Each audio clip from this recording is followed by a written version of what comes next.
എല്ലാവർക്കും നമസ്കാരം. Welcome back to Niyans. ഓണത്തിന് തയ്യാറാക്കാൻ വേണ്ടി നല്ല അടിപൊളി ടേസ്റ്റിലുള്ള 2 തരം കറികളുടെ റെസിപ്പിയാണ് ഇന്നത്തെ വീഡിയോയിലുള്ളത്. മത്തങ്ങയും തൈരും കൊണ്ടുള്ളൊരു കറിയും അതുപോലെ തന്നെ വൻപയർ കൊണ്ടുള്ള ഒരു തീയലുമാണ്. ഇത് രണ്ടും നല്ല അടിപൊളി ടേസ്റ്റാണ്. അപ്പോൾ ആദ്യം നമുക്ക് മത്തങ്ങയും തൈരും കൊണ്ടുള്ള കറി എങ്ങനെയാണ് ചെയ്യുന്നതെന്ന് നോക്കാം.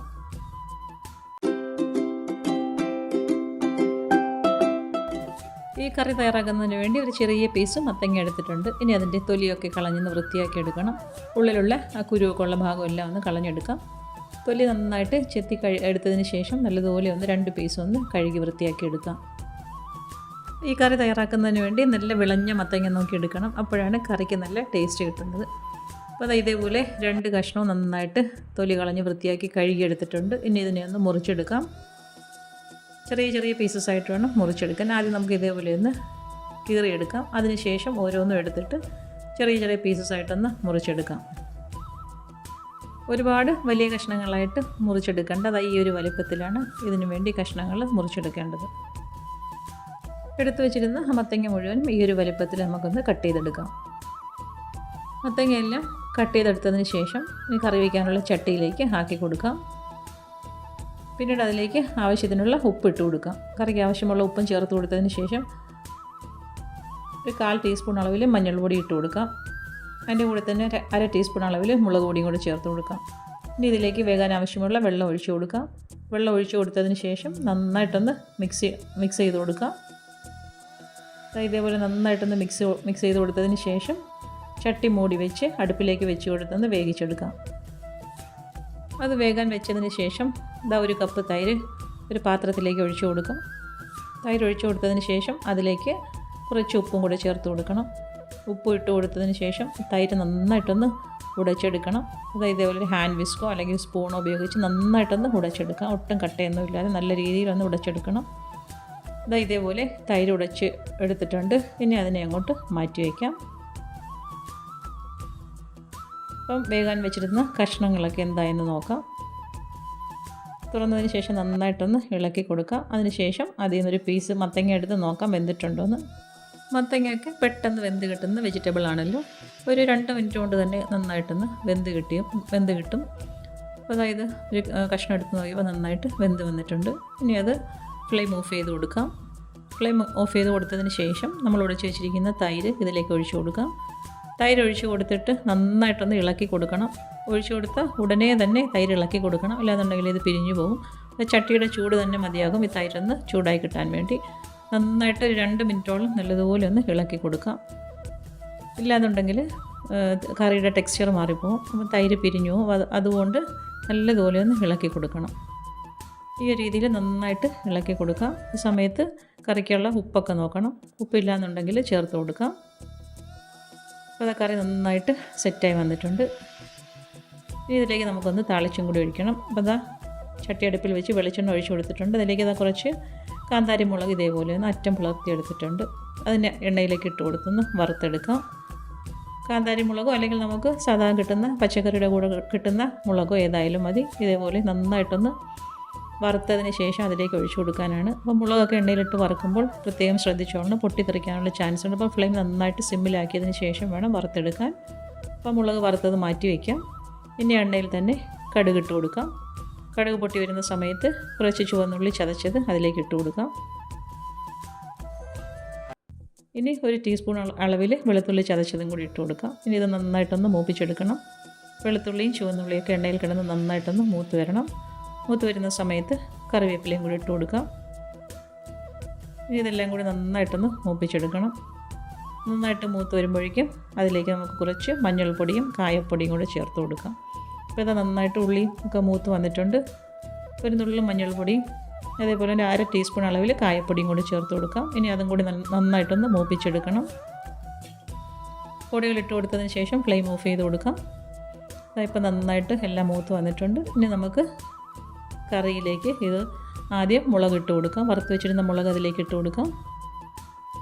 അതിനുശേഷം താളിച്ചതും കൂടി അതിലേക്ക് ഒഴിച്ചു കൊടുക്കാം. താളിച്ചത് ഒഴിച്ചു കൊടുത്തതിന് ശേഷം 1 മിനിറ്റോളം ചട്ടി ഒന്ന് മൂടി വയ്ക്കാം.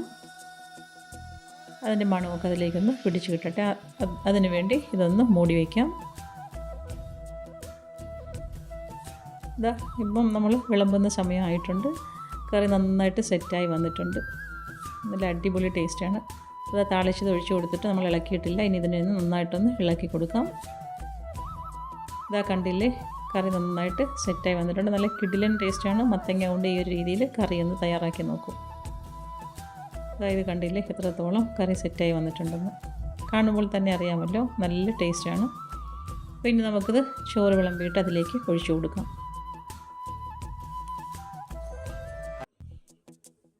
പ്ലേറ്റിലേക്ക് ചോറ് വിളമ്പിയിട്ടുണ്ട്. ആവശ്യത്തിനുള്ള ചോറിട്ട് കൊടുത്തതിന് ശേഷം തയ്യാറാക്കി വെച്ചിരിക്കുന്ന കറി ഇതിലേക്ക് ഒഴിച്ചു കൊടുക്കാം. മത്തങ്ങയുടെ പീസൊക്കെ കഴിക്കാൻ നല്ല ടേസ്റ്റാണ്. അതേപോലെ ആ കാന്താരി മുളകും ഒക്കെ കഴിക്കാൻ നല്ലതാണ്. തൈരൊക്കെ ഉള്ളിലേക്ക് പിടിച്ച് നല്ലൊരു ടേസ്റ്റാണ്. അപ്പോൾ ഈ ഒരു രീതിയിൽ കറി തയ്യാറാക്കി നോക്കൂ. ഇപ്രാവശ്യത്തെ ഓണസദ്യയിൽ ഇതും കൂടി ഉൾപ്പെടുത്തിക്കോളൂ. അടുത്തത് വൻപയർ കൊണ്ടുള്ള തീയലാണ്. നമ്മൾ സാധാരണ എപ്പോഴും വൻപയർ തോരൻ വയ്ക്കാനും അതുപോലെ ഉടച്ച് വയ്ക്കാനും ഒക്കെ അല്ലേ ഉപയോഗിക്കുന്നത്. ഈ ഒരു രീതിയിൽ തീയൽ വെച്ച് നോക്കും, നല്ല അടിപൊളി ടേസ്റ്റാണ്. അപ്പോൾ തീയൽ തയ്യാറാക്കുന്നതിന് വേണ്ടി 1/4 കപ്പ് വൻപയറാണ് എടുത്തിരിക്കുന്നത്. അതൊരു പാത്രത്തിലേക്ക് ഇട്ട് കൊടുത്തതിന് ശേഷം കുതിരാൻ ആവശ്യമുള്ള വെള്ളവും കൂടി ഒഴിച്ചു കൊടുക്കാം. 1 മണിക്കൂർ സമയം വരെ ഇതൊന്ന് റെസ്റ്റ് ചെയ്യാൻ വയ്ക്കാം. അപ്പോഴേക്കും നന്നായിട്ട് കുതിർന്ന് കിട്ടും. പിന്നീട് അത് വേവിച്ചെടുക്കാം. അപ്പോൾ അത് വെള്ളത്തിലിട്ടതിന് ശേഷം അരപ്പ് തയ്യാറാക്കാനുള്ള തേങ്ങ വറുത്തെടുക്കാം. ആവശ്യമുള്ള തേങ്ങ പാനിലേക്ക് ഇട്ട് കൊടുത്തിട്ടുണ്ട്. അതിലേക്ക് 1 ടീസ്പൂൺ വെളുത്തുള്ളി ചതച്ചതിട്ട് കൊടുക്കുന്നുണ്ട്. അതേപോലെ തന്നെ 1/4 ടീസ്പൂൺ അളവിൽ നല്ല ജീരകവും കൂടി ചേർത്ത് കൊടുക്കുന്നുണ്ട്. ഇത് രണ്ടും കൂടി ഇട്ട് കൊടുത്തതിന് ശേഷം തേങ്ങ നന്നായിട്ടൊന്ന് മൂപ്പിച്ചെടുക്കണം. തേങ്ങ മൂത്തതിന് ശേഷം നമുക്ക് മസാലയൊക്കെ ചേർത്ത് കൊടുക്കാം. അത് തേങ്ങ നന്നായിട്ട് മൂത്ത് വന്നിട്ടുണ്ട്. ഈ ഒരു സമയമാകുമ്പോഴേക്കും 1 ടീസ്പൂൺ മുളക് പൊടി ഇട്ട് കൊടുക്കാം. മുളക് പൊടി ഇട്ട് കൊടുത്തതിന് ശേഷം ഒന്ന് ഇളക്കി കൊടുക്കാം. അതിൻ്റെ കൂടെ തന്നെ 1/2 ടീസ്പൂൺ അളവിൽ മല്ലിപ്പൊടിയും കൂടി ചേർത്ത് കൊടുക്കാം. പിന്നീട് 1/4 ടീസ്പൂൺ മഞ്ഞൾപ്പൊടിയും കൂടി ചേർത്ത് കൊടുക്കാം. ഇനി ഇതെല്ലാം കൂടി നന്നായിട്ടൊന്ന് മൂപ്പിച്ചെടുക്കണം. ഫ്ലെയിം നന്നായി സിമ്മിലാക്കിയതിന് ശേഷം പൊടികൾ ഇട്ട് കൊടുത്തിട്ട് നന്നായിട്ടൊന്ന് മൂപ്പിച്ചെടുക്കണം. നല്ല ഡാർക്ക് കളറായി കിട്ടണം. അങ്ങനെയാണെങ്കിൽ തീയലിന് നല്ല കളർ കിട്ടുകയുള്ളൂ. നന്നായിട്ട് ഡാർക്കാകുന്നവരെ ഇതിനെ ഒന്ന് വറുത്തെടുക്കാം. ഇപ്പോൾ ഇതാ മസാലയൊക്കെ നന്നായിട്ട് മൂത്ത് വന്നിട്ടുണ്ട്. ഈ ഒരു സമയമാകുമ്പോഴേക്കും ഫ്ലെയിം ഓഫ് ചെയ്ത് അടുപ്പിൽ നിന്ന് മാറ്റി വെച്ചിട്ട് ഇതൊന്ന് തണുക്കാൻ വേണ്ടി വയ്ക്കാം. അതായത് കണ്ടില്ലേ, നന്നായിട്ട് പരുവായി വന്നിട്ടുണ്ട്. ഇനി നമുക്ക് കുതിർക്കാൻ വെച്ചിരുന്ന പയർ നന്നായിട്ട് കഴുകിയതിന് ശേഷം കുക്കറിലേക്ക് ഇട്ട് കൊടുത്തൊന്ന് വേവിച്ചെടുക്കാം. അത് വേവിക്കാൻ വെച്ചതിന് ശേഷം നമുക്ക് തേങ്ങ അരച്ചെടുക്കണം. അപ്പോൾ ഇത് അടുപ്പിലേക്ക് വെച്ച് കൊടുത്തതിന് ശേഷം തേങ്ങ ഒന്ന് അരച്ചെടുക്കാം. ഇത് വറുത്ത തേങ്ങ മിക്സിയുടെ ജാറിലേക്ക് ഇട്ട് കൊടുത്തിട്ടുണ്ട്. ഇനി അതിലേക്ക് അരയ്ക്കാൻ ആവശ്യമുള്ള വെള്ളവും കൂടെ ഒഴിച്ചു കൊടുക്കാം. വെള്ളം ഒഴിച്ചു കൊടുത്തതിന് ശേഷം നന്നായിട്ടൊന്ന് അരച്ചെടുക്കാം. ഇതേപോലെ നന്നായിട്ടൊന്ന് അരച്ചെടുത്തിട്ടുണ്ട്. ഇനി അതങ്ങോട്ട് മാറ്റി വയ്ക്കാം. ഇനി കറി തയ്യാറാക്കാം. അതിനുവേണ്ടി ചട്ടി അടുപ്പിലേക്ക് വെച്ച് കൊടുത്തിട്ടുണ്ട്. വെളിച്ചെണ്ണ ഒഴിച്ച് ചൂടാകുമ്പോൾ കടുക് ഇട്ട് കൊടുക്കാം. 2 വറ്റൽമുളകും കൂടി അതിലേക്ക് ഇട്ട് കൊടുക്കാം. കറിവേപ്പില ഇട്ട് കൊടുക്കണം. ഇനി ഇത് നന്നായിട്ടൊന്ന് മൂപ്പിച്ചെടുക്കാം. ഇതിലേക്ക് നമ്മൾ മസാലയായിട്ട് വേറെ ഒന്നും ചേർത്ത് കൊടുക്കുന്നില്ല. മുളക് പൊടിയും മല്ലിപ്പൊടിയും മഞ്ഞൾ പൊടിയും മാത്രമേ ഉള്ളൂ. പുളിയൊന്നും ഇതിലേക്ക് ചേർത്ത് കൊടുക്കുന്നില്ല.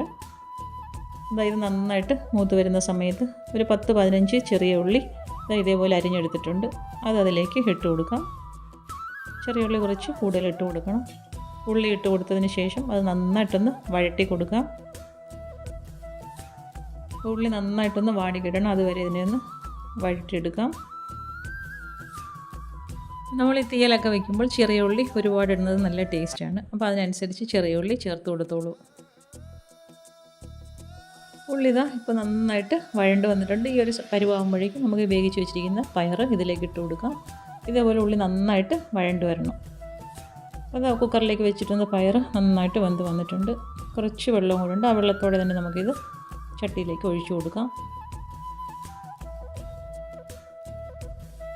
പയർ ചട്ടിയിലേക്ക് ഇട്ട് കൊടുത്തതിന് ശേഷം നന്നായിട്ടൊന്ന് മിക്സ് ചെയ്ത് കൊടുക്കണം. ഇനി നമുക്കതിലേക്ക് അരപ്പൊഴിച്ചു കൊടുക്കാം. ഇത് അരച്ച് വെച്ചിരിക്കുന്ന അരപ്പ് ഇതിലേക്ക് ഒഴിച്ചു കൊടുക്കാം.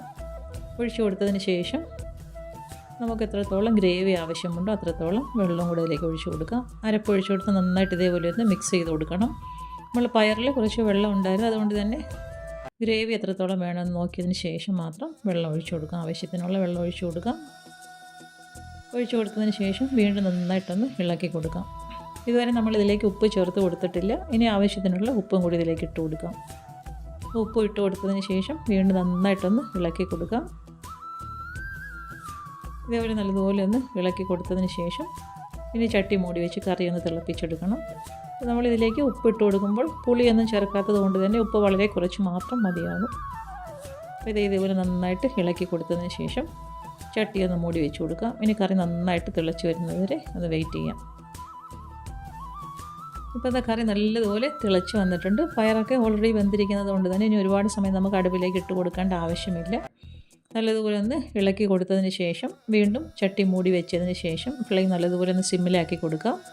സിമ്മിലാക്കി കൊടുത്തതിന് ശേഷം നല്ലതുപോലെ എണ്ണയൊന്ന് തെളിഞ്ഞ് കിട്ടണം. ഇപ്പോൾ നമ്മുടെ കറിയൊക്കെ നല്ലതുപോലെ സെറ്റായി വന്നിട്ടുണ്ട്.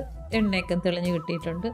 പിന്നെ നമുക്കിത് ഫ്ലെയിം ഓഫ് ചെയ്ത് കൊടുക്കാം. അപ്പോൾ അടുപ്പിൽ ചൂടിൽ കിടന്ന് തന്നെ ഒന്നുകൂടെ ഒന്ന് റെഡിയായി കിട്ടും. അപ്പോൾ ഇനി ചട്ടി മൂടി വെച്ച് കൊടുക്കാം. മൂടി വെച്ചതിന് ശേഷം ഇനി കറി വിളമ്പാൻ നേരത്ത് നമുക്ക് തുറന്നാൽ മതിയാകും. അതായത് കണ്ടില്ലേ, കറി നല്ലതുപോലെ എണ്ണയൊക്കെ തെളിഞ്ഞ് സെറ്റായി വന്നിട്ടുണ്ട്. നല്ല അടിപൊളി ടേസ്റ്റാണ്. വൻ പയർ കൊണ്ട് നിങ്ങൾ ഒരിക്കലെങ്കിലും ഈ ഒരു കറി ഇങ്ങനെ തയ്യാറാക്കി നോക്കൂ. അപ്പോൾ ഇന്നത്തെ വീഡിയോ ഇത്രയേ ഉള്ളൂ. ഇഷ്ടമായ ലൈക്ക് ചെയ്ത് സബ്സ്ക്രൈബ് ചെയ്ത് സപ്പോർട്ട് ചെയ്തേക്കൂ. എന്തെങ്കിലുമൊക്കെ അഭിപ്രായങ്ങളുണ്ടെങ്കിൽ കമൻറ്റ് ചെയ്യൂ. വീണ്ടും അടുത്ത വീഡിയോയിൽ കാണുന്നത് വരെ bye from Niyans. Thanks for watching.